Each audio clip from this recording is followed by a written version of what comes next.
మీ దగ్గర ఉన్నటువంటి బైబిల్ గ్రంథాలు తీసినట్లయితే ద్వితీయోపదేశ కాండము 11వ అధ్యాయం 14వ వచనం.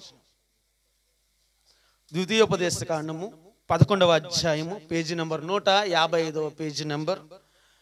మీ దేశమునకు వర్షము అనగా తొలకరి వానను కడవరి వానను దాని దాని కాలమున కురిపించెదను.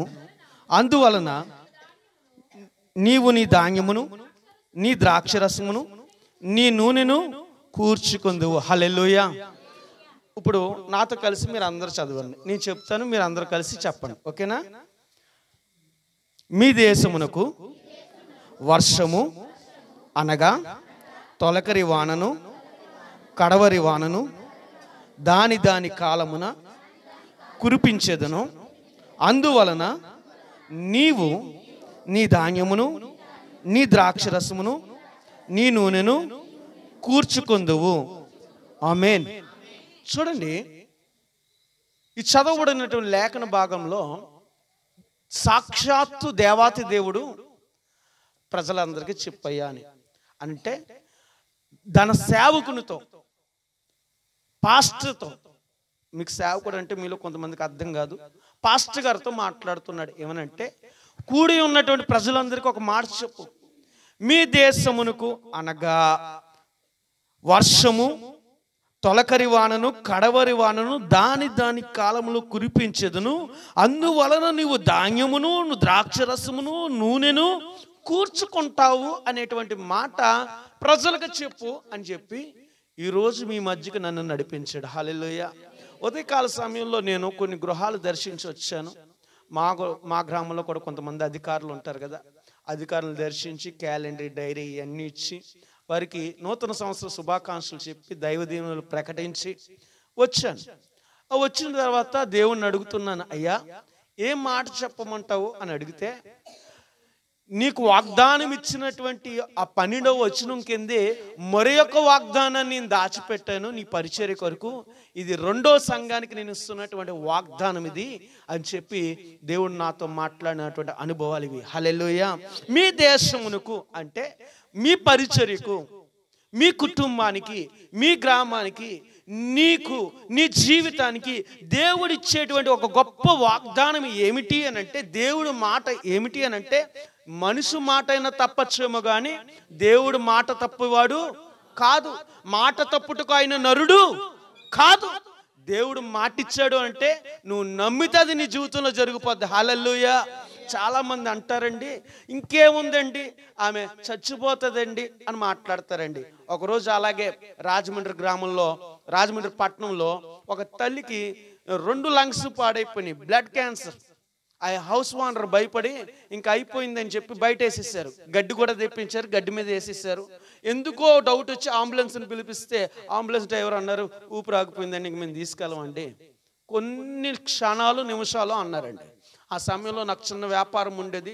వారి పాప మావయ్య అని అంటే అందరికీ నేను ఎప్పుడు కూడా సొంత మనుషులా ఉంటానండి. అందుకు మావయ్య అని చెప్పి గబగబా పరిగెట్టుకుంటూ వచ్చింది. ఏటమ్మా అంటే, అమ్మను బయట వేసేసారు, అంబులెన్స్ వచ్చింది, ఇంకా లేదు తీసుకెళ్ళిపోమంటున్నారు, పట్టుకెళ్ళమంట, ఎందుకంటే చనిపోయిన వారిని తీసుకెళ్ళరట అంబులెన్స్లో అని చెప్పేశారు. మాకు అమ్మ లేకపోతే నాన్న లేరు కదా, అమ్మ లేకపోతే మేము బతకలేము అని చెప్పేసి వారు ఎంతో నన్ను ఎక్కుచేయాలేమని వారు ఎంతో బాధపడ్డారండి. పాప వచ్చి ఎంతో ఏడ్చింది. ఆ సమయంలో నేను ఆ ఇంటికి వెళ్ళి చూసేటప్పటికి ఆ తల్లి చివరి క్షణం అయిపోయింది.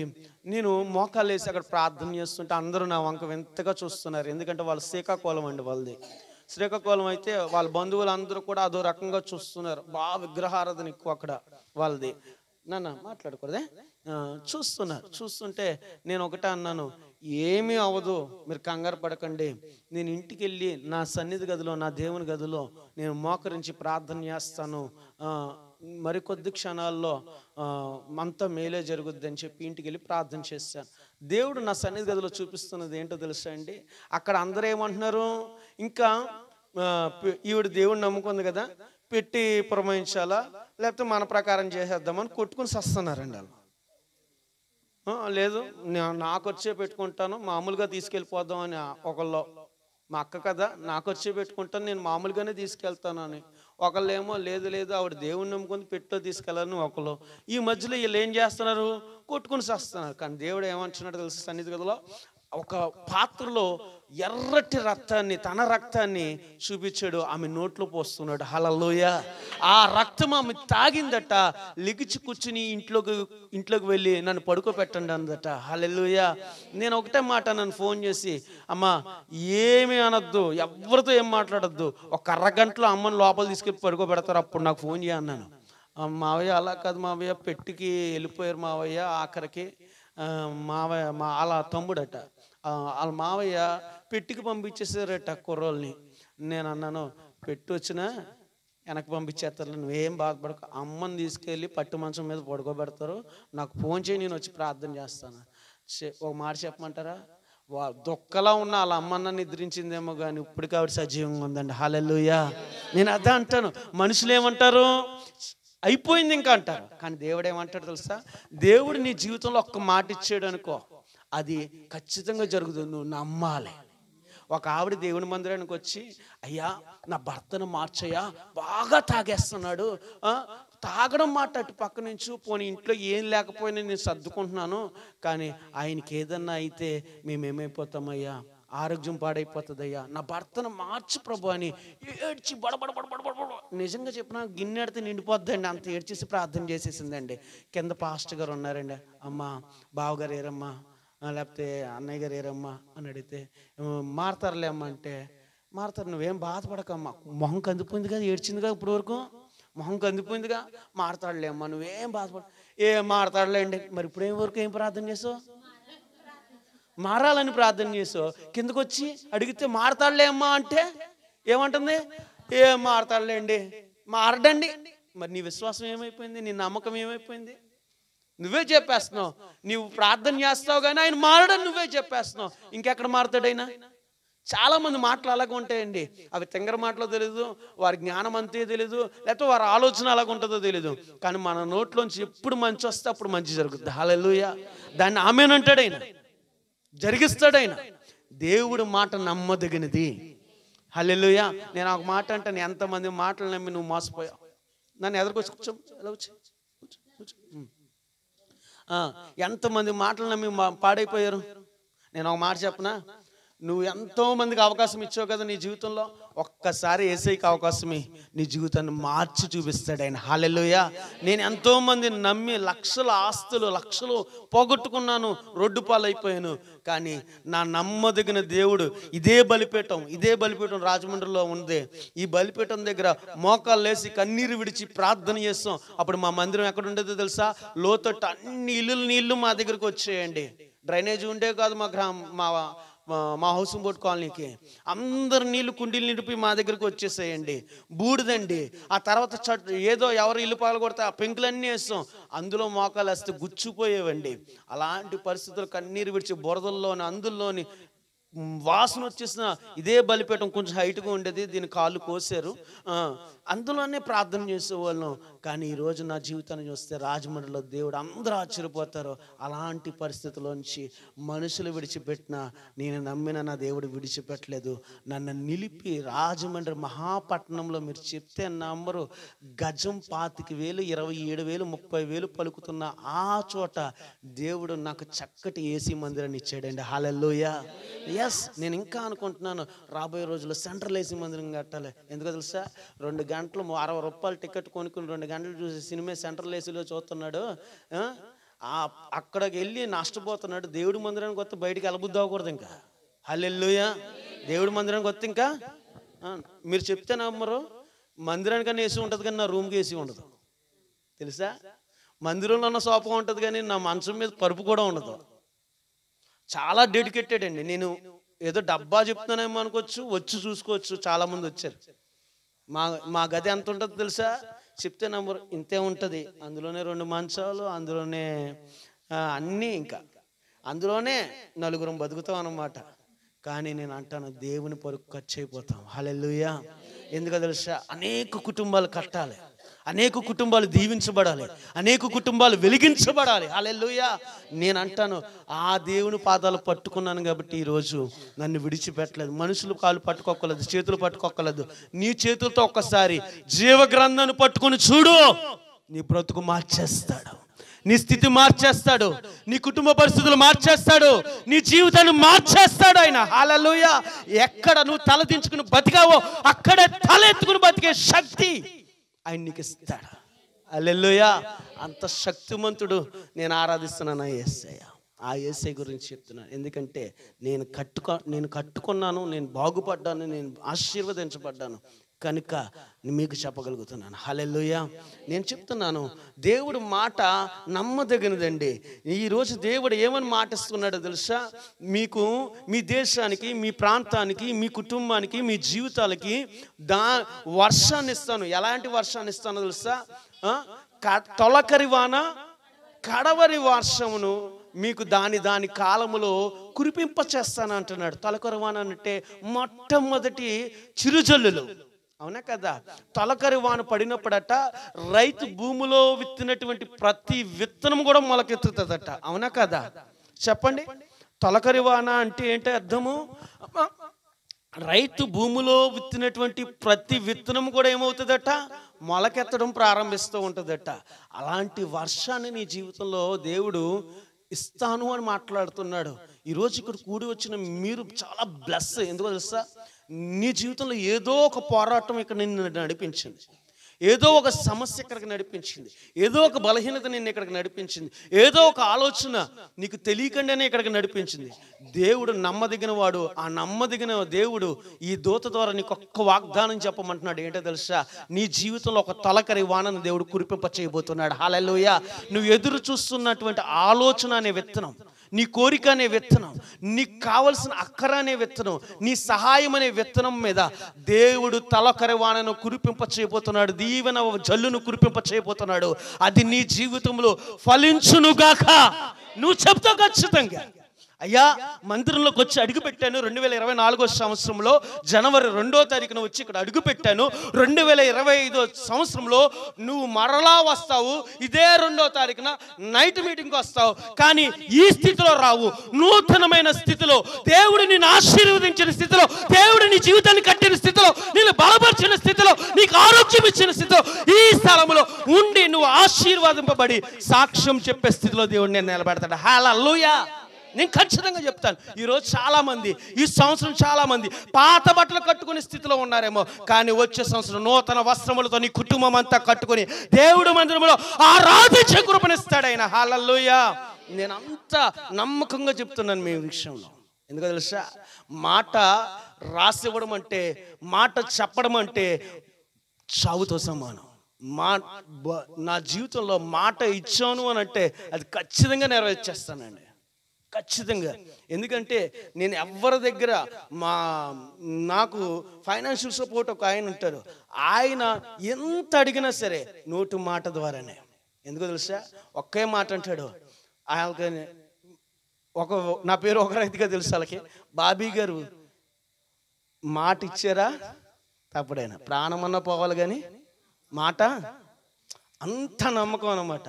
ఆయన తిన్నమన్నా మానేస్తాడు కానీ మన కట్టడం, అది నా జీవితంలో నేను అలాగే బతుకుతాను. హల్లెలూయా. నా నోట దేవుడు అలాగే పలికింపజేస్తాడు. నువ్వు నమ్ము. వచ్చే సంవత్సరం నువ్వు ఎంత నమ్ముతున్నావో అంతగా దేవుడు నేను దీవిస్తాడు. హల్లెలూయా. హల్లెలూయా. తొలకరి వాన నీ జీవితాల్లో దయచేస్తాడు. చూడండి 84వ సంకీర్తన, బైబిల్ గ్రంథం తీయండి ఒకసారి.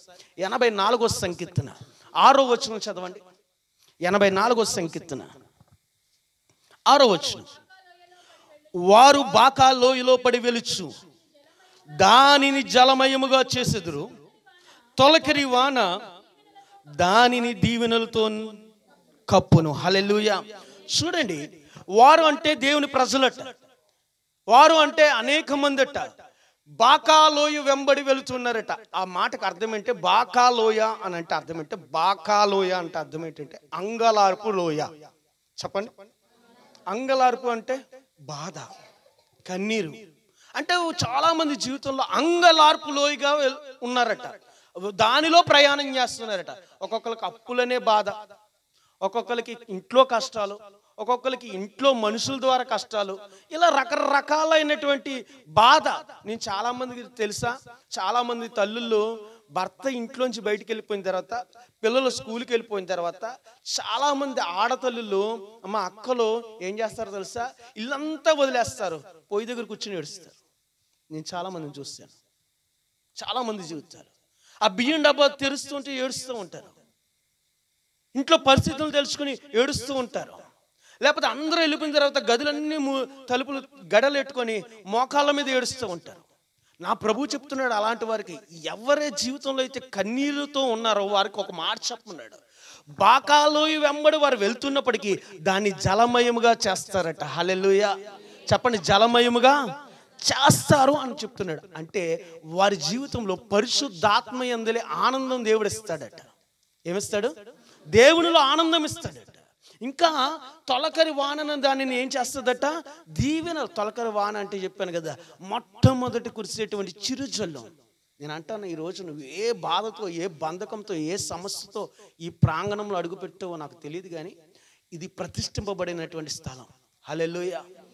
నేను చూడండి, హాస్పిటల్కి వెళ్తే తిరిగి వచ్చేవాడు ఉంటాడో లేదో నాకు తెలియదు, కానీ చాలామంది హాస్పిటల్కి వెళ్తారు కానీ తిరిగి రాదు తెలుసా.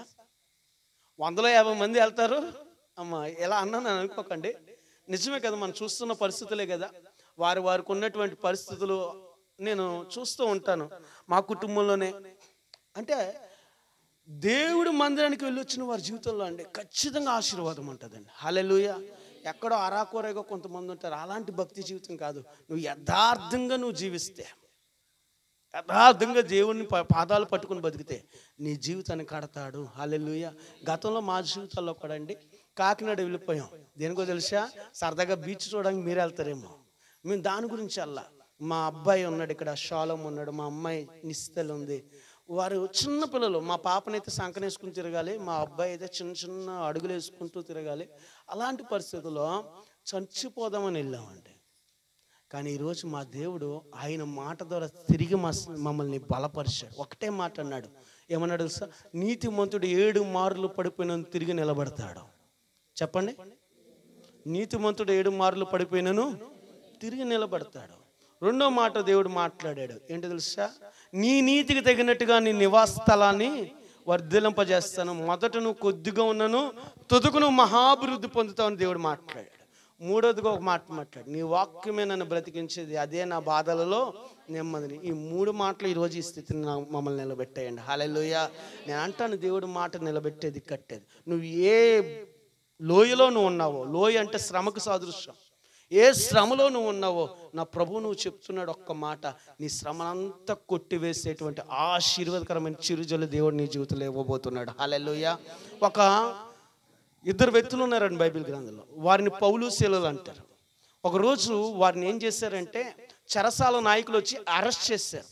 అరెస్ట్ చేసి జైల్లో వేసేసి వారి చేతులకు చైన్లు బిగించేసి, కాలికి బొండలు బిగించేసి, ఎక్కడికి కదలకుండా హింస పెడుతుంటే వారు ఏం చేశారు తెలుసు? జైల్లో కూర్చుని హల్లెలూయా స్తుతి మహిమా ఎల్లప్పుడూ దేవుని స్తుతించేదము అని పాట పాడుతున్నారట. ఆ పాట పాడుతూ ఉంటుంటే ఆ జైల్లో ఖైదీలందరూ కూడా వింతగా చూస్తున్నారట. ఎవరు వచ్చి ఇక్కడ పాటలు పాడుతున్నారు? మనం అందరం ఏడుస్తూ ఉన్నామా? పిల్లలకు దూరం అయిపోయామా? కుటుంబానికి దూరం అయిపోయామా? సమాజానికి దూరం అయిపోయామా? మన బతుకులు ఎలా ఏడుస్తున్నాయి అని చెప్పి అందరూ వింతగా ఎలా పక్కసల్లోకి చూస్తున్నారట. చూస్తుంటుంటే వాళ్ళు ఇంకా ఉజ్జీవంగా పాడుతున్నారట. ఎవరికైనా జైల్లో ఉంటే పాటలు వస్తాయా? ఏడుపు వస్తుందా? బాధపడతారు కదా. అంటే జైలు అంటే బంధకం, శ్రమ, నిట్టిర్పు, వేదన, ఇంకా చెప్పాలంటే లేని సమస్య జీవితంలోకి రావడమే. అవునా కదా?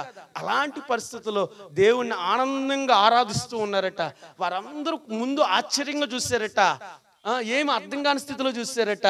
తర్వాత వాళ్ళతో పాటు, ఆ ఇద్దరితో పాటు వీరందరూ కలిసి పాటలు పాడుతున్నారట.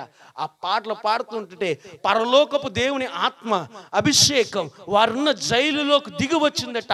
ఆ జైలు పునాదులన్నీ కదిలిపోయాయట. చెరసాల బద్దలైపోయిందట. ఇంకా చెరసాల నాయకుడు ఉంటాడు కదా, జైలర్ ఉంటాడు కదా, ఆశ్చర్యపోయి భయపడిపోయాడట. అందరూ ఎక్కడికో పారిపోయారేమో అనుకున్నాడట. దీపం వెలిగించి లోపలికి వచ్చి వస్తే ఎక్కడ వారు అక్కడ ఉన్నారట. అప్పుడు పౌలు శీలల దగ్గర పాస్టర్ గారి దగ్గరకు వచ్చి అడుగుతున్నారయ్యా, అయ్యా ఇంత ఆనందం నాకు కావాలంటే ఏం చేయాలయ్యా, ఏం చేయాలయ్యా అంటే, నా రక్షణకర్త అయిన నా దేవుని యందు, నా యేసయ్య యందు నమ్మకం ఉంచు, రక్షణ పొందుకో.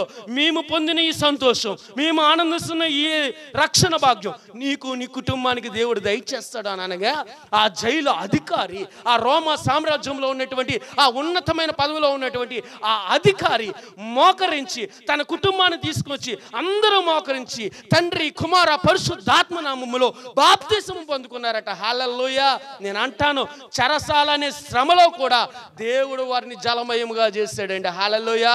తొలకరి జల్లుతో ఆ బంధకాలన్నిటి నుండి విడిపించాడండి. నేను అంటాను, నువ్వు ఎక్కడున్నా దేవుణ్ణి ఆరాధించడం మొదలుపెట్టు. నీ శ్రమలో, బాధలో, హాస్పిటల్లో, ఎక్కడ వాట్ ఎవర్ ఈజ్, ఎక్కడున్నా నువ్వు దేవుని ఆరాధించడం మొదలుపెట్టు. దేవుడు నీ జీవితంలో ఘనమైన కార్యాలు చేయబోతున్నాడు. హల్లెలూయా. నేను అంటాను, ఇప్పుడు వరకు 2023 వరకు శ్రమ నిన్ను భయపెట్టిందేమో, కానీ 2024 శ్రమను నువ్వు భయపెడతావు. ఆమేన్. అలాగ ఉండాలి నీ ఉద్యమం. చెప్పండి, 2023 వరకు శ్రమ నిన్ను భయపెట్టింది, కానీ 2024లో ఈ వాగ్దానం నువ్వు చేత పట్టుకుని, ఈ వాగ్దానం చేత నువ్వు ప్రార్థన చేసి నీ ప్రార్థన జీవితాన్ని కట్టుకుంటే శ్రమను నువ్వు తరుగుతావట. హల్లెలూయా. చెప్పండి, శ్రమని ఎంతమంది తరగడానికి సిద్ధంగా ఉన్నారు ఇక్కడ? గట్టిగా స్తోత్రం చెప్పండి. శ్రమ నిన్ను తరిమింది, అప్పు నిన్ను తరిమింది, బాధ నిన్ను తరిమింది, రోగము నిన్ను తరిమింది, ప్రజలు నిన్ను తరిమారు. కానీ ఈ రోజు నుంచి దేవుని ఆత్మ చెప్తుంది, నువ్వే వాటిని తరమబోతున్న యేసు నామములో. హల్లెలూయా. అంత అభిషేకం. సంసోనట దేవుడు ఆత్మచేత నింపబడినప్పుడట, ఆ సంసోను ఉన్న బలం, అభిషేకం చూసేట శత్రువులు వణికి వణికి ప్రాణాలతో ఉంటే చాలరా బాబు అని చెప్పి సంసోని ఎదుటి నుంచి పరుగులెత్తేవారట. నేను అంటాను, నీలో అంతటి బలం దేవుడు ఇచ్చునుగాక, అంత ధైర్యం ఇచ్చునుగాక, అంత అభిషేకం ఇచ్చునుగాక, అంత ఆత్మచేత నిన్ను నింపునుగాక, అంతటి బలవంతుడుగా నిన్ను దేవుడు వాడుకునుగాక. హల్లెలూయా. అలాగుంటే దేవుడు నిన్ను దీవిస్తాడు, ఆశీర్వదిస్తాడు. హల్లెలూయా. చూడండి, ఇంకా నేను చెప్పుకుంటూ పోతాను. అపోస్తలుడైన పౌలు గారు ఒక మాట అంటారండి. 2 కొరింథీ రాసినటువంటి పుస్తకంలో, అపోస్తలుడైన పౌలు గారు 2 కొరింథీలకు రాసినటువంటి పుస్తకంలో 1వ అధ్యాయం 5వ వచనం, 1వ అధ్యాయం 5వ వచనం, క్రీస్తు యొక్క శ్రమలు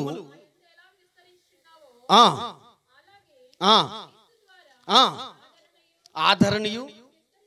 హల్లెలూయా. క్రీస్తును గుర్చిన, క్రీస్తులో మాకు శ్రమలు ఎలా విస్తరిస్తున్నాయో, శ్రమలు ఎలాగొస్తున్నాయో ఆదరణ కూడా అంతకు మించి మాకు వస్తుంది అంటున్నాడండి. హల్లెలూయా. చాలామంది అంటారు, పాస్టర్ గారు అయ్య బాబో ఇంట్లో చాలా బాధలు ఉన్నాయండి, ఇంట్లో చాలా కష్టాలు ఉన్నాయండి, దేవుడు మమ్మల్ని ఎందుకో పరీక్షిస్తున్నాడండి అని తెగ అంటారండి. నేను అంటాను, శ్రమలు ఎలా పెడుతున్నాడు దేవుడు, ఆశీర్వాదం కూడా రెట్టింపిస్తూ ఉంటాడు. హల్లెలూయా. శ్రమ ఎవడు పడ్డాడు వాడు ధన్యుడండి. కొంతమందికి శ్రమలు వద్దు, ఆశీర్వాదాలే కావాలి. చెప్పండి. అంటే ఇలా అలాంటి వాళ్ళు చెప్పనా, పని చేయరట జీతం కావాలట. చెప్పండి. పని చేయడానికి ఒళ్ళు అంగదు కానీ జీతం మాత్రం పట్టుకెళ్ళిపోతారట. అంతేనా? చాలామంది చూస్తాం కదా అలాగా. మీకు ఉండరండి, మాకు మాత్రం బాగా ఉంటారు అక్కడ. చెప్తాను కదా, గుమ్మానికి సరిపోద్ది అక్క, పని చేయదు, శుభ్రంగా పెట్టి పంపించమంటుంది నన్ను. నేను ఇలా చూసారు, బండి అగ్గని మొత్తం కిందకి దిగిపోయింది బండి. నేనే దేపెట్టాలి మళ్ళీ ఆ బుల్డోజర్ని. ఎలకలాంటి నా బండి మీద బుల్డోజర్ని కూర్చోబెట్టుకుని పని చేయదు. నాకు ఇది తక్కువైంది అంటది, మళ్ళీ బాక్స్ ఎట్టలేదు అంటది. నేను ఒక మాట చెప్తున్నాను చూడండి, పని చేయకుండా జీతం ఆశిస్తారండి కొంతమంది. లేదండి, నువ్వు శ్రమ పడకుండా దీవెన రాదు. నేను ఒక మాట చెప్పిన, చాలామంది ఇంత శ్రమలు నేను తట్టుకోలేకపోతున్నాను అంటారండి. నేను ఒక మాట అన్నా, ఎంతటి శ్రమలు ఇస్తున్నాడంటే ఎంతటి ఆశీర్వాదం ఇస్తాడో నీకు తెలియదు. హల్లెలూయా. చెప్పండి. ఎంతటి శ్రమలు దేవుడు నీకు ఇస్తున్నాడంటే నిన్ను ఎంతగా ఆశీర్వదిస్తాడో తెలియదు అన్నారండి. ఒక ఆయన జీవితంలో ఏం జరిగిందంటే, నాకు తెలిసిన వ్యక్తి గురించి చెప్తున్నాను. ఆయనకి 10 మంది పిల్లలు. ఎంతమంది? 10 మంది పిల్లలు అండి. ఆ దేశంలోనే మంచి ఆస్తిపరుడు అండి, అందమైన భార్య అండి. అయితే ఒకరోజు, ఇంకా చెప్పాలంటే తనకు గొర్రెలు, మేకలు, మందలు అన్నీ ఉన్నాయి, అన్నీ ఒక రోజులో పోయినాయి. అదే రోజు 10 మంది పిల్లలు చనిపోయారు. అదే రోజు ఈయనకు ఒళ్ళంతా జబ్బు వచ్చేసింది. అదే రోజు భార్య ఏమందో తెలుసా, నేను వదిలేసి వెళ్ళిపోతాను అంది. నేను అంటాను, 2 లక్షలు అప్పు ఉంటే నువ్వు ఇంక ములిగేస్తావే, 5 లక్షలు అప్పు ఉంటే ములిగేస్తావే. అమ్మా చిన్న జ్వరం వస్తే పాటర్ గారు ఈరోజు రాలేనంటే జ్వరం వచ్చేసి ఉత్తినే ఎంతకి 100 కూడా ఉండదండి, వీళ్ళకి 100 కూడా ఉండదండి. పోనీ ఏమైనా మంచం పట్టుకొని ఉందా అని అంటే ఏంటి దమ్ బిర్యానీ వండుతుంది ఇంట్లో కూర్చొని అండి. తెలుసా మీకు? మందిరం రా అంటే కాలు అడుగైనట్లేదండి అంట. మరి 1కి 2 కొత్త పరిగెట్టేస్తా పరిగెడతారేవా?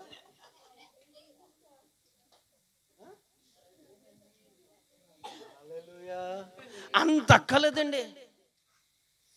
డాక్టర్ అవుతుందండి చాలు, ఇంక అన్ని వదిలేస్తాను. నాకు ఈ డాక్రా కూడా వదలదండి బాబు. అది ఎప్పుడు తీరిపోద్దని చూస్తున్నాను నేను, మళ్ళీ వెళ్ళకూడదని. హల్లెలూయా. చూడండి నేను అంటానండి, ఎంతటి శ్రమలు నీ జీవితంలో ఆయన అంతటి శ్రమలు భరించాడండి. భరించాడు కాబట్టి భరించి భరించి కట్టుకున్న భార్య వెళ్ళిపోయినా సరే బాధపడలేదు, కానీ తన నమ్మిన దేవుడు తన యందు ఉన్నాడని ఆనందించాడండి. నా దేవుడు నాతో ఉన్నాడు, నా దేవుడు విడిచిపెట్టలేదని ఆనందించాడండి, నిలబడ్డాడండి, ప్రార్థన చేసుకున్నాడండి. మరలా కొన్ని సంవత్సరాల్లో మునుపు ఉన్నట్టు కంటే 2 ఆశీర్వదించడం మొదలుపెట్టాడు. హల్లెలూయా. మునుపు ఆ ఊరిలోనే ఆస్తిపరుడు, ఇప్పుడు అలా కాదు, 3 ఊర్లో ఆయన కొట్టినోడే లేడు. చెప్పండి చెప్పండి చెప్పండి. 3 ఊర్లో ఆయన కొట్టినోడే. నేను అంటాను ఇక్కడికి వచ్చిన మీలో కూడా దేవుడు 3 ఊర్లో నిన్ను కొట్టినోడే ఉండకూడదు. హల్లెలూయా. నీ ఇంట్లో నీ వారందరిలో నిన్ను కొట్టినోడే ఉండకూడదు. అంతగా దేవుడు నిన్ను దీవించును గాక. హల్లెలూయా. ఇప్పుడు చెప్పండి, ఇంత శ్రమలు నేను పడలేకపోతున్నానని చెప్తావా? ఎంతమంది పడ్డానికి ఇష్టపడతారో అంతటి ఆశీర్వాదం ఇస్తాడు. ఎంత శ్రమలకి అమ్మా అంతటి ఆశీర్వాదం ఇస్తాడు. హల్లెలూయా. శ్రమలు ఎప్పుడు ఎలా చూడాలట అమ్మా, మీటింగ్ పెట్టారు వీళ్ళు. చూడండి ఎలకలు సుంచు పడుకున్నప్పుడు రాత్రి నిద్రలో ఇలా అలాగ అంటున్నారు. అమ్మ మీరు ఒక్కొక్కరు కూర్చొని గబగబ లేగాలి. పరీక్షల్లో కూర్చుంటారు కదా, నువ్వు ఆ మూలకి వెళ్ళకు, మళ్ళీ ఏదో ఒకటి కొడుతుంది నేను. నువ్వు ఇలా వచ్చి నిసి గమ్మున రావాలి. ముసలోళ్ళ కదులుతున్నారు. ఓకే కూర్చోండి. ఈ 3 సుంచుల్ని దూరం పెట్టానండి. అంటే అప్పుడు మా పిల్లలకి ఎవరు ఉంటారండి, ఊరు చివరు ఉంటుంది మా మందిరం. అస్సలు ఒక్క మనిషి కనబడ్డ పలకరించడానికి. అందుకే ఇక్కడ మనిషిని చూడగానే ఆనందం ఎక్కువైపోతుంది, తెగ మాట్లాడుతుంది మా అమ్మాయి. చూడండి శ్రమల్ని ఎలా చూడాలట, ఎలా చూడాలి. కానీ నువ్వు ఎలా చూస్తావు? అలా చూస్తావు. అందుకే నిన్నేం చేస్తుంది అది, భయపడుతుంది. నువ్వు అలా చూడదు ఏంటి, అలా చూసినప్పుడే అక్కడ కూర్చోబెడతాడు దేవుడు. హల్లెలూయా. ఈరోజు నుంచి ఎలా చూస్తా చెప్పండి శ్రమల్ని? పంటి నొప్పి వచ్చినా, మోకాలు నొప్పి వచ్చినా, జ్వరం వచ్చినా, అమ్మా ఏది వచ్చినా ఎలా చూడాలి? యేసు రక్తమే చేయం.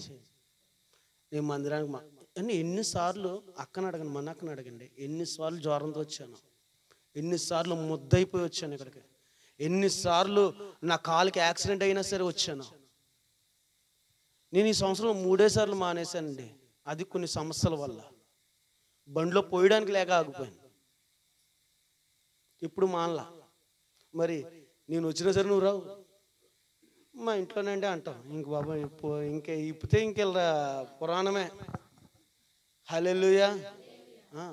దేవుడు చెప్తున్నాను కదా, నువ్వు శ్రమలను ఎలా చూడడం మొదలుపెట్టినప్పుడు దేవుడు నిన్న అలా పెడతాడు. హల్లెలూయా. శ్రమలు ఎలా విస్తరిస్తున్నాయో ఆదరణ కూడా అలాగే విస్తరిస్తుందట. హల్లెలూయా. ఇప్పుడు దాని కాలమున దేవుడు ఏం చేస్తున్నాడట, కురిపింప చేస్తున్నాడట. అంటే నీ ఏ టైంలో నీకు కావాల్సిన ఆ టైంలో దేవుడు చేస్తానని సంవత్సరం వాగ్దానం ఇస్తున్నాడు. హల్లెలూయా. చాలామంది చూడండి, టైం అయిపోయిందండి, జీతం పడలేదండి, 5వ తారీఖు వచ్చిందండి, 10వ తారీఖు వచ్చిందండి, పడతలేదండి అంటారు. చూడండి 1వ తారీఖు పడిపోతే ఎంత బాగుండో అంటారు. చూడండి ఉద్యోగస్తులకి నిజం చెప్తున్నాను, వాళ్ళకి 5వ తారీఖు దాటితే గుండెల్లో రైలు పరిగెట్టేది. ఎందుకో తెలుసా? 5వ తారీఖు ఉదయాన్నే 10 అయ్యేటప్పటికి అకౌంట్లో టింగ్ టింగ్ టింగ్ టింగ్ అని శబ్దం వస్తూ ఉంటుందండి మొబైల్. ఎందుకో తెలుసా? ఈఎంఐలు అన్నీ కట్ అయిపోతూ వస్తారు. అవునా కదా? ఆ టైంకి పడకపోతే ఎలా ఉంటుందని తెలిసి వీళ్ళకి, అయ్యి బాబాయ్ ఎవరిని పట్టుకోవాలి ఇప్పుడు, అడ్జస్ట్మెంట్ 4వ తారీఖు రాత్రి మొదలైపోద్ది, గుండెల్లో టెన్షన్ టెన్షన్ అని భోజనం చేయనట. అబ్బే నాకు ఆకలి సహించట్లేదు, ఇప్పుడు ఏం తిన్నా అరగదు అంటాడు. ఏంటో తెలుసా, ఎవరు నట్టుకోవాలని చూస్తాడు అనమాట. హల్లెలూయా. అలాగే అది పడకపోతే ఎంత టెన్షన్ ఉంటుంది. అలాగే మన జీవితంలో అట చాలా కార్యాలు సమయానికి జరగట్లేదట. నువ్వు 2023 చాలా ఎదురు చూస్తావట, జరగలేదట. కానీ 2024 ప్రభు చెప్పమంటున్నాడు మాట. 2023 చాలా మంది జీవితాల పోరాటం యుద్ధ భూమిలో ఉన్న సైనికుడి వలె జరిగింది. కానీ 2024 ఎలాగుంటుందో చెప్పనా, 2023లో నువ్వు పడ్డ కష్టానికి అంట ప్రతిఫలం పొందుకునే సంవత్సరం అంటే ఇది. హల్లెలూయా. దాని కాలంలో నీకు ఎప్పటికి ఏది కావాలో, ఏది అవసరమో ప్రతిదీ దేవుడు సమకూర్ప చేస్తాడట. చాలామంది బిడ్డల గురించి బాధపడుతున్నారు, బిడ్డల ఉద్యోగాల గురించి, వారి చదువుల గురించి, వారి పెళ్ళిళ్ళ గురించి. నా ప్రభు అంటున్నాడు, ప్రభు చేతులు విడిచిపెట్టి మందిరానికి వచ్చి ప్రార్థన చేయి, నీ జీవితంలో, నీ బిడ్డల జీవితంలో ఘనమైన కార్యమైన జరిగించును గాక. దాని కాలంలో రైట్ టైం నీ పని అయిపోతుంది. హల్లెలూయా. ఏమిస్తాడట దాని కాలంలో అమ్మ, కడవరి వర్షమును, తొలకరి వర్షమును, కడవరి వర్షం అంటే ఉజ్జీవం. కడవరి వర్షం అంటే ఏంటి? కావాలంటే చూడండి, యెషయా పుస్తకం 57:15, పావు గంటలు అయిపోద్ది. ఇంకా నేను ముందుకు వెళ్ళిపోతాను. యెషయా పుస్తకం 57వ అధ్యాయం 15వ వచనం. మహాగణుడును, మహోన్నతుడును, పరిశుద్ధుడును, నిత్య నివాసి అయిన ఉన్నవాడు ఎలాగూ సెలవిచ్చుచున్నాడు,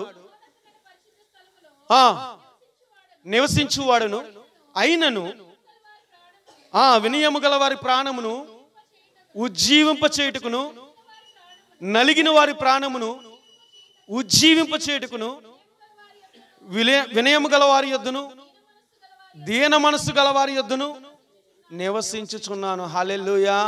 ఎవరి దగ్గర నివసిస్తాడట? వినయము, దీనత్వం. ఈ రెండు ఎవరిలో ఉంటాయో వారిని దేవుడు ఉజ్జీవింపజేస్తాడు. అంటే ఉజ్జీవం అంటే ఒక మాట చెప్పిన మీకు అర్థమయ్యే భాషలో, పట్టరాని ఆనందం వస్తే ఎలా ఉంటారు, ఎగిరిగంత ఎత్తారు చూడండి, అలాంటి ఆశీర్వాదాన్ని దేవుడు నీకు ఇస్తాడట. హల్లెలూయా. హల్లెలూయా. అది కడవటి వర్షం ఉంటే అంత ఉజ్జీవం, అంత సంతోషం, అంత ఆనందం దేవుడు నీ జీవితంలో ఇస్తాడట. మనకు వినయం ఉండదు, దీన మనసు ఉండదు.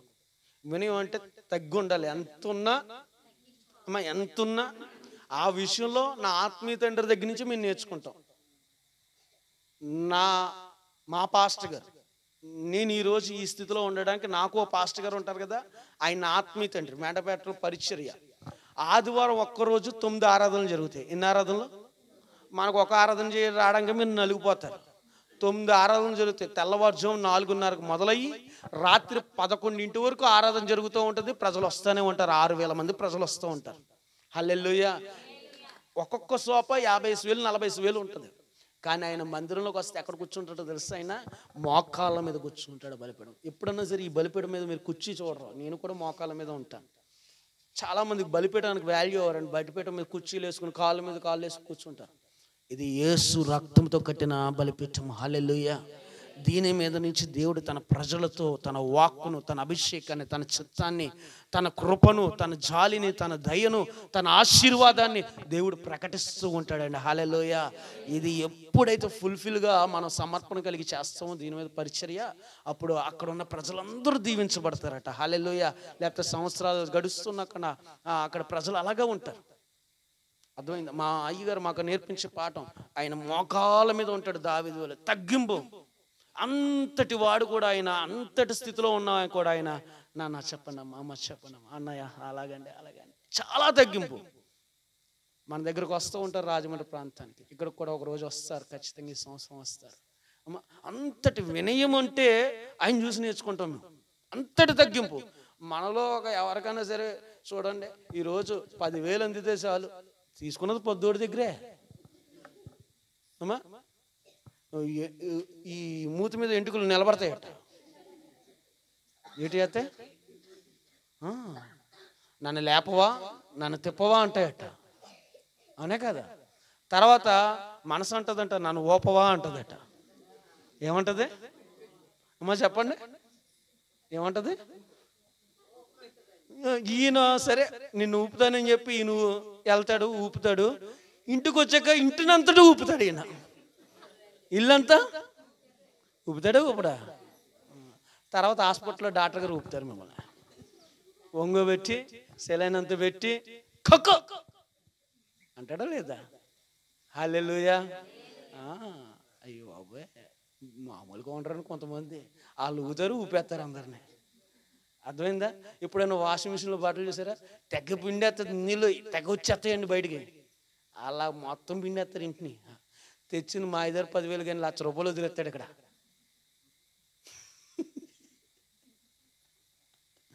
తెచ్చిందంతా పాపం అక్క దొడ్డిదారి, నువ్వు ₹1,00,000 తెస్తుంది దీని గురించి. నేను అంటాను, జీవితం చాలా విలువైంది.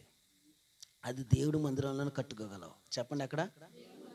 నేను అంటాను, నాకు లైఫ్కి చాలా ఇంపార్టెంట్ ఇస్తాను, కుటుంబానికి చాలా ఇంపార్టెన్స్ ఇస్తాను, పిల్లలకి చాలా విలువ ఇస్తాను. జీవితం ఎంత విలువైందంటే ఎంత సున్నితమైందో చెప్పనా? ఎప్పుడైనా సరే బంతి పువ్వుని చూడండి, గులాబీ పువ్వుని చూడండి, లేకపోతే ఏదైనా మంచి పువ్వుని చూడండి, ఎంత అందంగా కనపడుతుందో, చిన్నది తగిలినా దాని మీద చిన్న ఒత్తు పడినా అంతగా కవిలిపోతుంది. అవునా కదా? రాలిపోతుంది. దానికన్నా సున్నితమైనవి మన జీవితాలు. అర్థమైందా?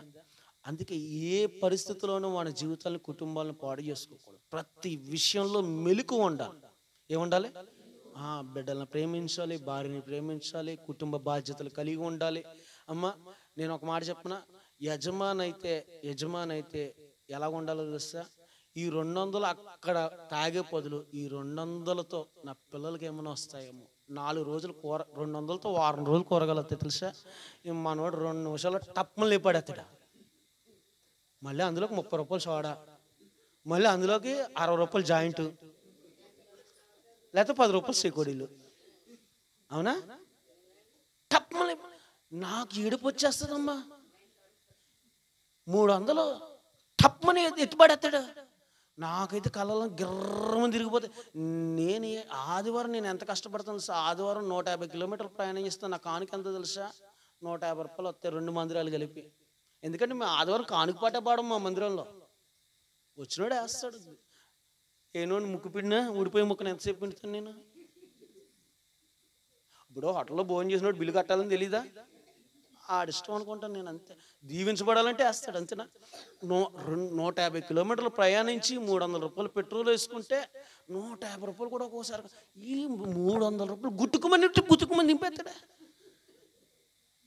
మాకు వారం రోజుల పైగా కూరగాయలు వచ్చేస్తాయండి. ఒక్కోసారి కూరగాయలు లేక గెంజేసుకుని తిన్న రోజులు ఉన్నాయి సేవలో. గత 15 రోజుల క్రితం 3 రోజులు వరుసగా గెంజేసుకుని వారం రోజులు ఉప్పు కారం వేసుకుని తిన్న రోజులు ఉన్నాయి నాకు, ఈ గత డిసెంబర్లోనే.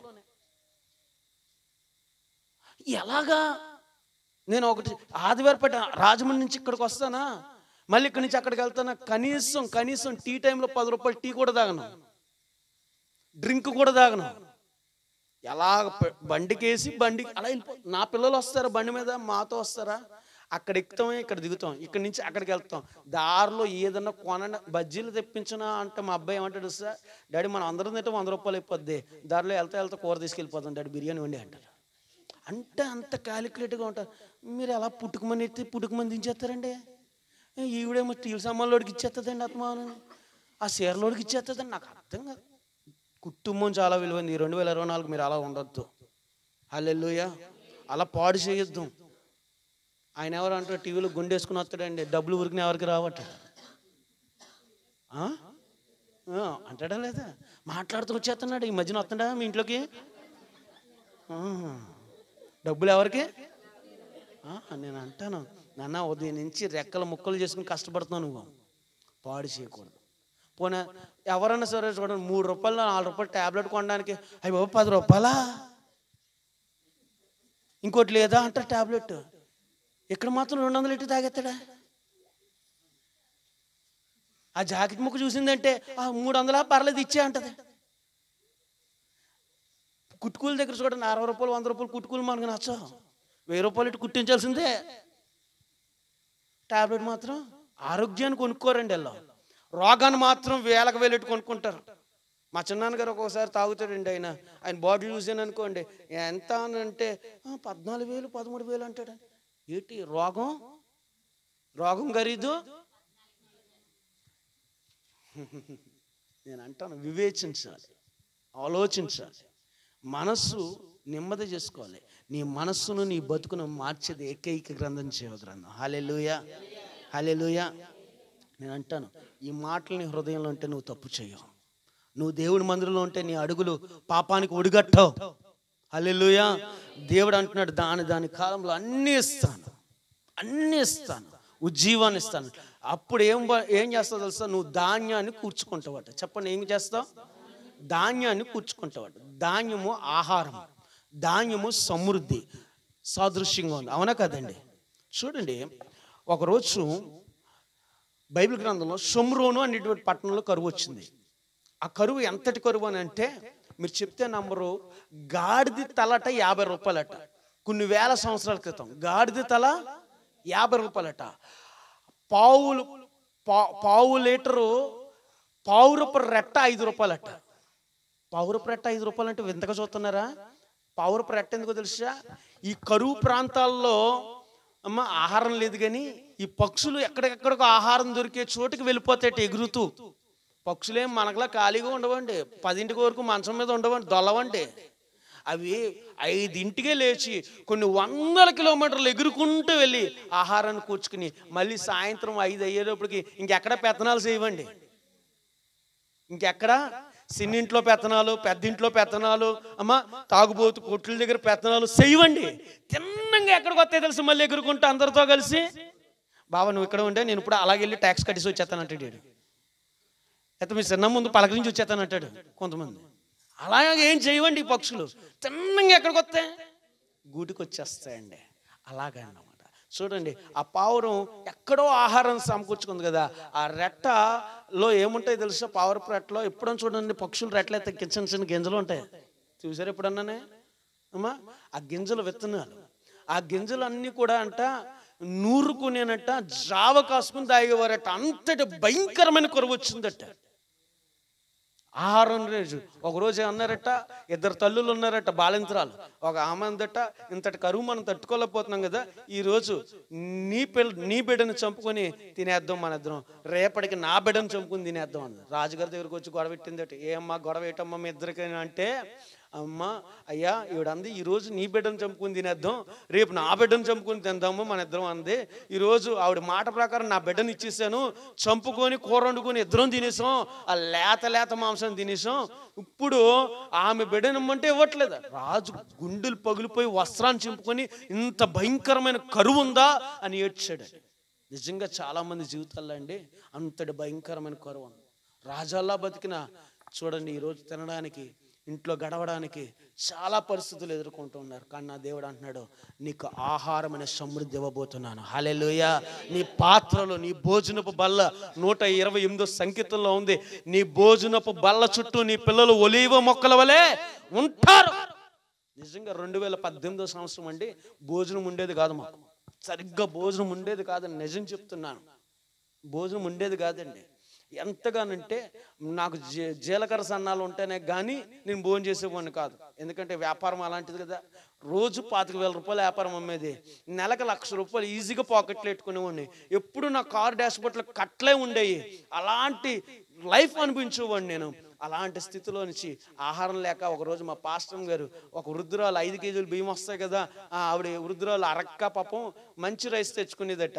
ఈ రైసు వచ్చేవాడికి అమ్మేసేదట. కానీ ఆవిడ అంది, అమ్మమ్మ మీరు ఏమనుకోకపోతే మీరు వాడుకొని బియ్యం ఉంటే మాకు ఇస్తారా, మేము ఉప్మాను ఒక ఆడించుకుంటాం అమ్మమ్మ అందట. అమ్మ తీసుకున్నామ్మా. నిజంగా అయితే తెచ్చి చూస్తే ఆవిడ ముసలావిడ కదా, పక్కన పెట్టేసినట్టుంది, సరిగ్గా పట్టించుకోవాలన్నట్టుంది. చమాయం పిల్లది ముత్తకైపోయి నిజంగా పట్టుకుంటే పిండి అయిపోయాయండి. అలాంటి బియ్యం తెచ్చి వండిన సందర్భాలు మా జీవితంలో ఉన్నాయండి. ఆ సమయంలో మా ఆత్మీయ తండ్రి మా ఇంట్లోకి వచ్చి భోజనం చేసి వెళ్ళారండి. ఆ రోజు నుంచి ఈ రోజు వరకు ఎంతమందికి భోజనం పెట్టానో నాకు తెలియదండి. ఎప్పుడు ధాన్యం సమృద్ధిగా దేవుడు ఉంచుతాడు. హల్లెలూయా. 2021లో కరోనాలో వచ్చిన బియ్యం అండి 2022 డిసెంబర్ వరకు తిన్నాం. 2020లో వచ్చిన బియ్యం 2022 డిసెంబర్ వరకు తిన్నామంటే మీరు చూసుకోండి. దేవుడు అంతగా దీవించాడు మమ్మల్ని. హల్లెలూయా. ఎప్పుడు బియ్యం ఉంటాయి. ఇప్పటికి నేను సేవలోకి వచ్చిన తర్వాత 10 కేజీలు బియ్యం కొన్న దాఖలాలు లేవండి. ఆఖరికి బాస్మతి రైస్ కూడా, అవి కూడా తెస్తున్నా బిడ్డలు. నేను ఏది తెచ్చినా వాళ్ళు తెచ్చిన బియ్యం తప్ప ఇంకేది తిన్నాం. ఏది అంత జాగ్రత్తగా చేసుకుంటాం. హల్లెలూయా. మీరు ఇంకో మాట చెప్పమంటారా? ఈ సంవత్సరం అంటే బియ్యం 70 రూపాయలు అవుతాయి కేజీ. కానీ ఆ ప్రభు అంటున్నాడు 70 కాదు 200 కేజీ నువ్వు తినే ఓపికను కృపను దేవుడు నీకు ఇస్తున్నాడు అంతే. హల్లెలూయా. చూస్తా చూడండి, గుడ్డు 10 రూపాయలు అయిపోతుంది. కానీ దేశం అంతా కరువు ఉన్నా నీ ఇంట్లో కరువు ఉండదు. ఎందుకో తెలుసా? ఐగుప్తు దేశంలో 7 సంవత్సరాలు కరువు వస్తుందని చెప్పి ముందు యోసేపుని దేవుడు పంపించాడట. దేశమంతా కరువు ఉంది, చుట్టూ ప్రాంతాలంతా కరువు ఉంది, కానీ ఐగుప్తులో యోసేపు ఉన్నంత కాలం కూడా కరువు లేదట. హల్లెలూయా. ఈ సేవకుడు ఇక్కడికి వస్తున్నాడు అని అంటే నీ ఇంట్లో ప్రతి కరువు దేవుడు తీర్చబోతున్నాడు. హల్లెలూయా. అభిషేకంతో వస్తున్నానండి ఇక్కడ. దేవుడు నడిపిస్తున్నాడు. దేవుడు అదే చెప్తున్నాడు, నీ ధాన్యాన్ని దీవిస్తాను, నీ కొట్లను నింపుతాను, నీ పాత్రలు నింపుతాను, నీ బిడ్డలు కడుపు నిండా పెట్టుకునే స్థితి నీకు ఇస్తాను. నువ్వు ఇప్పుడు వరకు నువ్వు తినడానికే ఇబ్బంది పడ్డావు, కానీ ఇంకో ప్రతి నెల అనేక మందికి విరిచి వడ్డించే కృపను నీకు ఇవ్వబోతున్నాను అంటున్నాడు ఆయన. హల్లెలూయా. నువ్వు అడుగు ఈ సన్నిధిలో, ఈ రోజు ఈ క్షణం మోకరిల్లి. ఈరోజు లక్ష్మి గారు ముందుకు వచ్చారా? రేపు అన్న రోజుని వచ్చే నెల దేవుడు నీతోనే 100 మందికి పెట్టించే కృపను ఇవ్వబోతున్నాడు. హల్లెలూయా. అత్త తీర్మానం ఉండాలి. మోకాళ్ళేసి అడగా, దేవా నా భోజనపు పాత్రను, నా ఆహారపు కొట్లను నువ్వు నింపు ప్రభువా. అనేక మందికి జీవాహారంతో పాటు శరీర సంబంధమైన ఆహారం నేను పెడతాను తండ్రి అని నువ్వు తీర్మానం చేసుకో. దేవుడు నిన్ను ఇంకా దీవిస్తాడు. హల్లెలూయా. హల్లెలూయా. రెండోదిగా ఏమిస్తాడట దేవుడు? ద్రాక్షరసం ఇస్తాడట. ద్రాక్షరసం దేనికి సాదృశ్యమో తెలుసా? సంతోషానికి సాదృశ్యం. దేనికి సాదృశ్యం? న్యాయబదుల గ్రంథము 9వ అధ్యాయం 6వ వచనంలో ఉంటుంది, దేవుణ్ణి మనుషులను సంతోషపెట్టు నా ద్రాక్షరసమును, నా యొక్క ఈ యొక్క జీవితాన్ని నేను అధికారిగా ఉండడానికి ఏమాత్రము కూడా ఒప్పుకోనని ద్రాక్ష చెట్టు అంటుందట. హల్లెలూయా. ఇప్పుడు చెప్పండి, ద్రాక్షరసం దేనికి సాదృశ్యం? సంతోషం. సంతోషం ఎక్కడ ఉంటుంది? చాలా మంది చూడండి, మొన్న మందిరానికి రారా బాబు అంటే కొంతమంది రారండి. రారు. ఏం చేస్తారంటే పెళ్ళిళ్ళకి పేరెంటాలకి వెళ్ళిపోతారండి. వెళ్ళిపోతారా? వచ్చిన తర్వాత ఇదిగో నన్ను అంత మాట అంటుందా. 10 రోజులు పీక్కుంటారండి. వీళ్ళు అర్థం కాదు. చెప్పండి. చిన్నప్పుడు చెవులిచ్చుకుని కేం లాక్కునే వాళ్ళం కదా. 10 రోజులు కాదు, నెలలని పీక్కుంటూ ఒక్కొక్కరు జీవితాంతం పీక్కుంటుంటారు. నాకు అర్థం కాదు. వెళ్ళి ఎడుతూ వస్తారేంటో అర్థం కాదు. గిల్లించుకుని వస్తారు. చెప్పండి. కొంతమంది గిల్లడానికి వెళ్తారు, కొంతమంది గిల్లించుకోవడానికి వెళ్తారు. ఏం చేస్తారు? అదే తిట్టించుకోవడానికి వెళ్తూ ఉంటారు. హల్లెలూయా. నేను అంటాను, ఒక్క మాట చెప్పిన, దేవుడు మందిరంలో సంపూర్ణ సంతోషం ఉందని కీర్తనాకారుడు 16వ అధ్యాయం 11వ వచనంలో ఉంది. ఆయన సన్నిధిలో ఏముందట? ఆయన సన్నిధిలో ఏముందట? ఆయన మందిరంలో ఏముందట? సంపూర్ణమైన సంతోషం ఉందట. హల్లెలూయా. నేను ఆ కుర్రాడు చెప్పాను, ఒరే ఈ సంవత్సరం అంతా దేవుడు నేను కాచి కాపాడాడు కదా నాన్న, 31వ తారీఖు 1వ తారీఖు దేవుడి మందిరంలో ఉండరా బాబు అంటే, ఇంటికి వెళ్ళిన తర్వాత అంటున్నాడు పక్కడుతాను, పాటలు గారు అలాగంటారా బాబు, నేను యమహా RX 100 కొన్నాను, ఇప్పుడు ఇలా అంటే అంటది అది. ఇప్పుడు వీధిలో అంటే ఏం చేయాలి మనం? ఒరే నీది అంటుంది, నాది అంటలేదు కదా అని చెప్పి వీడు సైలెన్సర్ పీకేసాడట. చెప్పండి. 31 రాత్రి అంతా తిరిగేశారట. పొద్దున్నే అమ్మ బాబు ఎక్కడ ఉన్నారో తెలుసండి? దేవుడు వీళ్ళు సైలెన్సర్ పీకితే అక్కడ కూర్చున్నారు. హల్లెలూయా. నేను అంటాను, చాలా మందికి తెలియదండి దేవుడు మందిరంలో ఉన్నట్టు ఆశీర్వాదం. దావీదు అంతటి మహారాజు, 12 గోత్రాలకు రాజు. ఆ రాజు దేవుడు మందిరం అంటే గెంతులు వేసేవాడట. హల్లెలూయా. ఈరోజు మన రాజుగారు కూడా, మన రాష్ట్రానికి రాజు అయినటువంటి రాజుగారు కూడా ఆదివారం అంతా ఎక్కడ ఉంటాడో తెలుసండి ఆయన? అమ్మ చెప్పండి, ఎక్కడ ఉంటాడైనా? ఎప్పుడన్నా మన రాజుగారు మందిరంలో కూర్చున్న ఫోన్ మాట్లాడడం చూసారా? ఆ రాజు ఫోన్ పక్కనెట్టి అన్ని మూసుకుని దేవుడి మందిరంలో యేసు రక్తమే చేయమని కూర్చుంటాడు. నీవు మాత్రం ఆ రాజుని మించి రాజులాగా తెగ బిజీ. ఇది మాయలు పెట్టండి. ఏంటిది? ఈ మాయలు పెట్టి పడిపోయావనుకో బతుకు పాసనాశనం అయిపోతుంది. నేను ఒకే మాట చెప్తాను, నీకు ఎప్పుడు బాధ ఉన్నా, ఏ బాధ ఉన్నా, ఏ పరిస్థితి ఉన్నా, ఏమి తోచకపోతే, ఏ కాలు చేతులు ఆడపోతే దేవుడి మందిరంలోకి వచ్చి మోకాలు వేసుకొని చెప్పి కూర్చుని వెళ్ళు. హల్లెలూయా. ఎంత సంతోషం ఉంటుందో తెలుసా? ఎంత ఆలోచన ఇస్తాడో తెలుసా, ఎంత సమాధానాన్ని ఇస్తాడో తెలుసా. హల్లెలూయా. ఒకసారి మాకు గొక్క తిప్పుకోలేని పరిస్థితులు ఉంటాయండి, తినడానికి లేని పరిస్థితులు ఉంటాయండి, పీకల మీదకి వచ్చిన పరిస్థితులు ఉంటాయి. ఏంటండి, ఎవరిని ఎత్తే తినాలి అంతేనా? పాస్టర్ గారు ఏంటి, ఆయన పని చెయ్యాలి, ఆయన మాటలు మాట్లాడాలి, ఎక్కడికి వెళ్ళమన్న చోటుకి వెళ్ళాలి, వచ్చిన డబ్బు అంతా సేవలో ఖర్చు పెట్టేస్తాం. నా అకౌంట్లో ఎప్పుడు రూపాయి ఉండదు. దేవుడు ఏ పని చేయమంటే ఏ పనికి ఇస్తే ఆ పని చేస్తాం. మందిరం కూడా అలాగే కట్టాం. వాళ్ళు 10 రూపాయలు ఇస్తే మేము 10 రూపాయలు చేసేదాన్ని మందిరం కట్టాం. హల్లెలూయా. ఎందుకంటే ఇచ్చిందంతా తృప్తి పడేవారు కదా, దేవుడు నిండారుగా ఇస్తాడట. హల్లెలూయా. నీ ఇంటికి ఇంత తలకింత అన్నవాడు ఇప్పుడు కూడా బాగుపడ్డట. ఆడు తన రాజ్యాన్ని కట్టుకుంటాడట, దేవుని రాజ్యాన్ని కట్టలేడు. అర్థమైందా? తలకింత ఇంటికింత అని చెప్పాడు, ఎప్పుడు కూడా తన రాజ్యాన్ని కడతాడు కానీ దేవుడి రాజ్యాన్ని కట్టడు. దేవుని రాజ్యాన్ని కట్టేవాడు ఎప్పుడు ఏం చేస్తాడు తెలుసా, దేవుడు మందిరంలోకి వచ్చి మోకాళ్ళని, ప్రభువా మనుషులైతే లెక్కెట్టిస్తారయ్యా, మనుషులైతే మొహం చూసిస్తారయ్యా, నువ్వైతే ధారాళముగా ఇస్తావయ్యా అని చెప్పి ప్రార్థన చేస్తే దేవుడు ఎంతోమంది వాళ్ళ తలుపులు మూసినా, వాళ్ళ అకౌంట్లకి లాకులు వేసేసిన, పాస్వర్డ్లు వేసేసిన, దేవుడు ఆకాశదనని తెరిచి నాకు మందిరానికి అంతటిని ఇచ్చాడండి. హల్లెలూయా. ఒక రోజు ఎంతో బాధ, వేదన పరిస్థితి ఉన్నప్పుడండి, తినడానికి లేని పరిస్థితి ఉన్నప్పుడండి, ప్రభువా ఇంకెలా కాదు, నా కార్ల గురించి బాగా తెలుసండి, ఎందుకంటే ఇప్పటికి 7 కార్లు మార్చాను, బాగా తెలుసు, బాగా పరిచయం ఉన్నారు షోరూంలో అందరూ. ఎస్బీ మోటార్స్కి వెళ్ళిపోయి రాజమండ్రిలో, అయ్యా ఇంకా నేను రేపటి నుంచి పనికి వెళ్ళిపోతున్నాను, పిల్లలు పస్తుంటారయ్యా, నా కొట్టుకొచ్చి అరువు పట్టుకునే వాళ్ళు ఈరోజు కొట్టెట్టుకున్నారు, వాళ్ళ గుమ్మ ముందుకు వెళ్ళి 5 రూపాయలు కరాచీనో కడగనా, అలాంటి దిక్కుమాలను బతుకు నాకు వద్దు, ఎలాంటి సేవ నేను చేయలేను. నాన్ను పస్తెట్టు, నా బిడ్డలను పస్తెట్టకయ్యా, వాళ్ళతో ఆకలికి తట్టుకోలేరు, వాళ్ళు రాజుల్లో బతికారయ్యా, అలాంటి పరిస్థితి తేక ప్రభు అని చెప్పి రాత్రి ప్రార్థన చేసుకుని, మధు గారు ఉంటారు ఎస్బీ మోటార్స్లో, ఆయనకు ఫోన్ చేసి, అయ్యా అన్న ఇలా అంటే, అనే పొద్దున వచ్చానా 14,000 జీతం ఇస్తారు, వచ్చే నేను మాట్లాడుతాను, ఎండి గారు మనోళ్ళే, నేను మాట్లాడుతాను వచ్చే అన్నాడు ఆయన. సరే అని అనుకుని రాత్రి ఒక్కడే అన్నాను, పొద్దునకు నువ్వు అద్భుతం చేస్తావని పనిలోకి వెళ్ళిపోమంటావు ప్రభు అన్నాను. ఒక్క విధవరాలు వచ్చి 15,000 రూపాయలు కానుకొచ్చి దేవుడి మందిరంలో వెళ్ళిపోయిందండి. హల్లెలూయా. నేను అన్నాడు, ప్రభు దీంతో ఏం చేస్తావు అన్నాడు. నేను ఆ బిడ్డ నాకు చేతిలో పెట్టినప్పుడు ఏం చేస్తావు దీన్ని అన్నాడు. అయ్యా నీ మందిరానికి స్థలం కొన్నాను కదా, దాంట్లో ఖర్చు పెడతాను ప్రభు. మరి నువ్వేం తింటావు అన్నాను. నువ్వు ఉన్నా కదా ప్రభు అన్నాను. వెంటనే ముంబై నుంచి ఒక ఫ్యామిలీ వచ్చేవారు, వాళ్ళు రాజమండ్రిలో పనికి వచ్చేవారు, వాళ్ళకి హిందీలో వర్షిప్ జరిగేది, ఇక్కడ హిందీ ఇక్కడ తెలుగు 2 చెప్పేవాడిని. ఆ సమయంలో ఆ బిడ్డలకు నేను పెడితే తినేవారు. నేను డిసెంబర్లో ఎక్కడికి కోటాలకు వెళ్ళిన పొట్లాలు ఇస్తారు కదా, ఆ పొట్లాలు ఉదయాన్నే వచ్చి పాపం వాళ్ళు పట్టుకెళ్ళేవారు, అదే వాళ్ళకి టిఫిను. చాలా దరిద్రంతో ఉండేవారు వాళ్ళు, అదే వాళ్ళకి టిఫిను.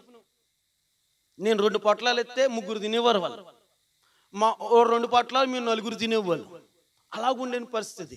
ఉదయాన్నే వచ్చి, భయ్యా రాత్రి దేవుడు మాతో మాట్లాడాడు, సేవకుడు ఆపదలో ఉన్నాడట, మమ్మల్ని మాకున్న ధనంలో 1000 రూపాయలు మీకు ఇమ్మని చెప్పాడని చెప్పి 1000 రూపాయలు ఇచ్చాడు.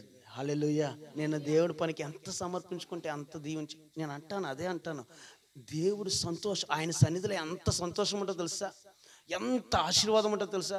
మనకు తెలియదండి, అన్ని గుమ్మాలకి తెగ తిరిగేస్తామండి. చాలామంది చూడండి, ఓ స్పూన్ టీ పొడి ఇవ్వండి, ఓ డొక్కు నూనె ఇవ్వండి, ఒక కప్పు పందారం ఇవ్వండి. ఇప్పటికీ చెప్తాను, మా పాస్టర్ గారు మీ సేవలోకి వచ్చాక ఏ గుమ్మం దగ్గరకు కూడా వెళ్ళలేదు. హల్లెలూయా. కర్రెవేపాకు రొబ్బకు కూడా వెళ్ళా. అలా దీవించాడు దేవుడు. హల్లెలూయా. హల్లెలూయా. ఆయన మందిరంలో గడిపే వాళ్ళు ఎప్పుడు కూడా ఇలాగ ఉంటారు కానీ ఎలాగ ఉంటారు నాన్న. హల్లెలూయా. అంత సంతోషమైన మందిరంలో. 3వదిగా ఏం కూర్చుకుంటావట, నూనె. ఏం కూర్చుకుంటావట, నూనె. దేనికి సాదృశ్యం అంటే అభిషేకానికి, పరిశుద్ధాత్మకు, స్వస్థతకి సాదృశ్యం. చూడండి, బైబిల్ గ్రంథంలో ఒక తల్లి ఉంది, తన భర్త చనిపోయాడు, అప్పు చేసి చనిపోయాడట.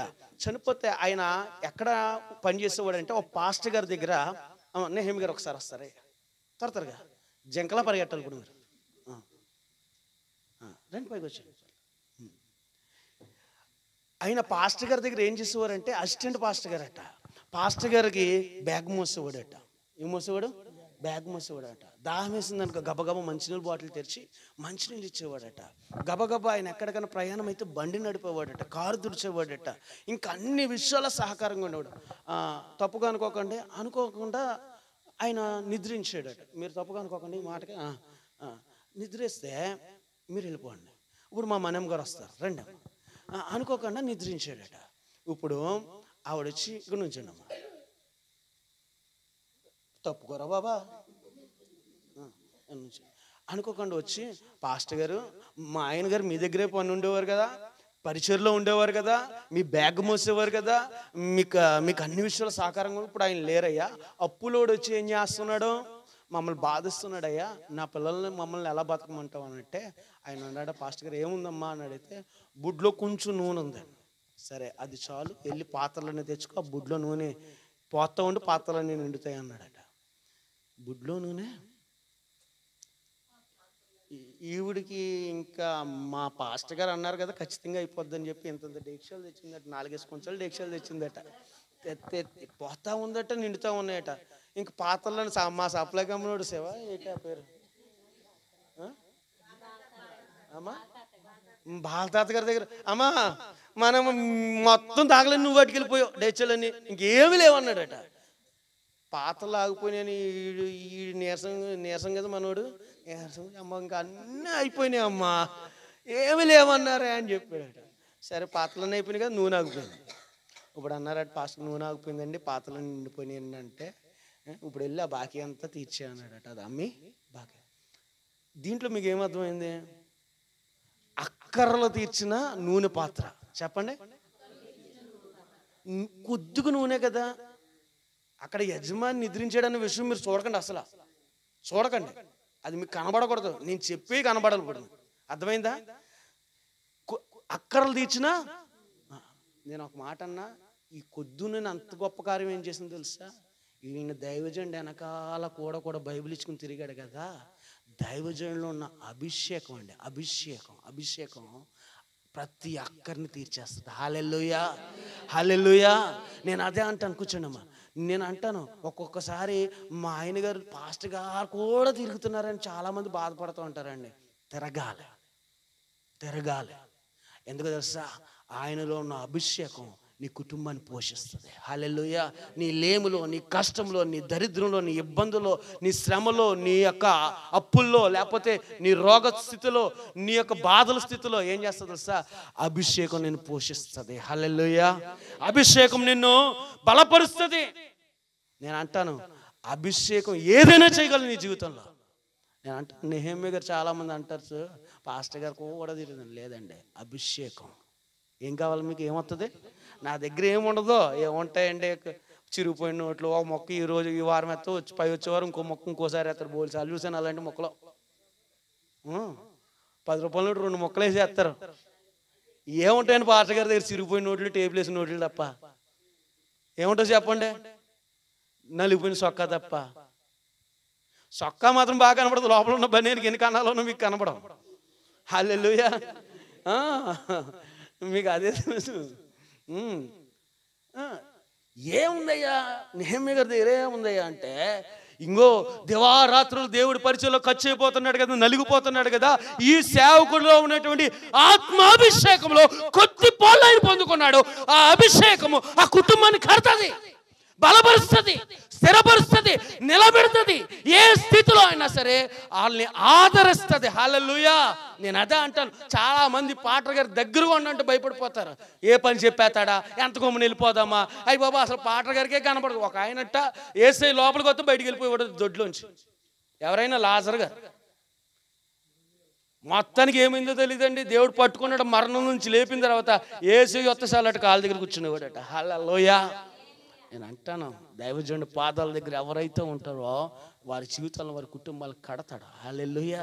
దైవజనుడు అంటే ఏదో తెలసొక్క నల్ల బైబిల్ కాదండి, అభిషేకం. ఏంటండి? అభిషేకం. ఆత్మీయ కోణం, ఆత్మీయ లోతుల్లో బతకాలి మనం దేవుడి మందిరానికి వచ్చినప్పుడు. నేను అంటున్నాను, ఈరోజు దేవుడు మీ జీవితాల్లో దాని కాలమున తొలకరి వర్షమును, కడవరి వర్షమును మీ జీవితంలో కురిపించును గాక. ఆ వర్షపు జల్లుల ద్వారా నువ్వు ధాన్యాన్ని సమకూర్చుకుందువు గాక, ద్రాక్ష రసము సమకూర్చుకుందువు గాక, ఇంకా నూనె సమకూర్చుకుందువు గాక. హల్లెలూయా. అట్టి కృప ఈరోజు ఇక్కడికి వచ్చిన వారి జీవితాల్లో ఏ అక్కర్లతో వచ్చారో, ఏ పరిస్థితులతో వచ్చారో, ఏ బంధకాలతో వచ్చారో, ఏ పరిస్థితుల్లో నువ్వు వచ్చినా నేను అంటాను, మరికొద్ది రోజుల్లో దేవుడు నీ స్థితిని మార్చబోతున్నాడు. హల్లెలూయా. నమ్మిన వారు ధన్యులు. నమ్మిన ఎడల నువ్వు దేవుని మహిమను చూస్తావు, దేవుడి కార్యాలని చూస్తావు. అట్టి కృప ఈ గ్రామానికి, ఇక్కడ ఉన్నటువంటి బిడ్డలు, ఈరోజు పరిచర్యకు వచ్చిన బిడ్డలకి, ఈ రాత్రి ఈ పరిచర్య కొరకు ఖర్చు అయిపోయిన వారందరికీ, మరి ముఖ్యంగా నెహమ్యా గారి కుటుంబానికి, అలాగే డాక్టర్ గారు వచ్చారు వారికి కుటుంబానికి, ఎంపీటీసీ గారు వారు వచ్చారు వారి కుటుంబానికి, ఈరోజు మరి భోజనాలు ఏర్పాటు చేస్తారు లక్ష్మి అక్క వారి కుటుంబం, తల్లి గారు వారి కుటుంబానికి. నేను అంటున్నాగా, మీరు వచ్చిన మీరు అందరికీ హల్లెలూయా. దేవుడు అడిగి మిమ్మల్ని అందరినీ దీవించును గాక. ఆమేన్. గట్టిగా ఆమేన్ చెప్దామా?